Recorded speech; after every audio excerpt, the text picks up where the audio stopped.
Hi friend, Rita रायर रान्नाघरे तोमादेर सबाइके स्वागत। आज के आमी रान्ना करब छोटो भोला दिए एकदम छोटो छोटो साइजेर भोला माछ दिए बेगुनेर पातला झोल शुधु जिरे फोड़न दिए और किछुई देब ना। टमेटो निয়েছি और आलूगुलो लम्बा करे केटे निয়েছি, बेगुन निয়েছি, काँचा लंका शुकनो लंका निয়েছি। आमी माछटाके एबार नुन हलुद दिए भालो करे माखिए সরষের তেলে ভেজে নেব। তেলটা আমার গরম হয়ে গেছে, এবার আমি মাছগুলোকে ভালো করে ভেজে নেব। মাছগুলো আমি লাল লাল করে ভেজে নেব। আমি মাছ ভাজা তেল একটু তুলে নিয়েছি, ওই তেলের মধ্যে আমি লম্বা লম্বা করে রেখেছিলাম আলুগুলো, ওগুলোকে ভেজে নেব।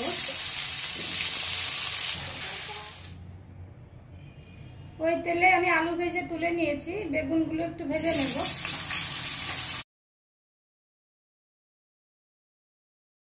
বেগুন ভাজার পরে আমি জিরে ফোড়ন দিয়ে দেব।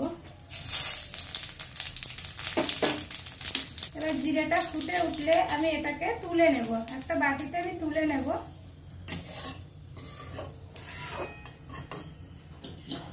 ওই তেলে আমি কাঁচা লঙ্কা শুকনো লঙ্কা ফোড়ন দিয়ে দেব আর টমেটোগুলো দিয়ে দেব। টমেটোটাকে একটু লবণ দিয়ে আমি ভেজে নেব।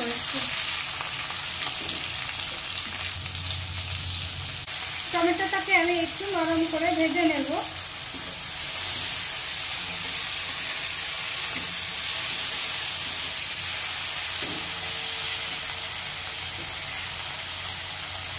টমেটোগুলো একটু হালকা শক্ত শক্ত থাকবে, তার ভিতরে আমি দিয়ে দেব যে বেগুন ভেজেছিলাম, বেগুনটা আর আলুটা,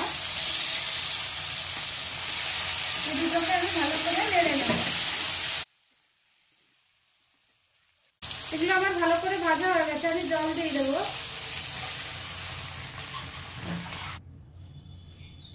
জলটা ফুটে উঠলে এবার আমি মাছ দিয়ে দেবো। এই সময়টা দেখে নেবেন আলুটা গলেছে কিনা। আমার আলুগুলো ভালো করে গলে গেছে। এবার এর ভিতরে আমি মাছগুলো দিয়ে দেবো।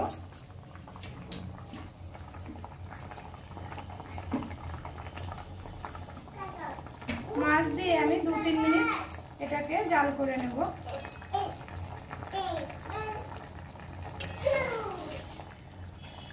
মাছটা আমার হয়ে গেছে। এবার আমি যে জিরেটা তুলে রেখেছিলাম তেলের মধ্যে দিয়ে, সেটাকে আমি গুঁড়ো করে নিয়েছি, সেটাকে আমি দিয়ে দেব।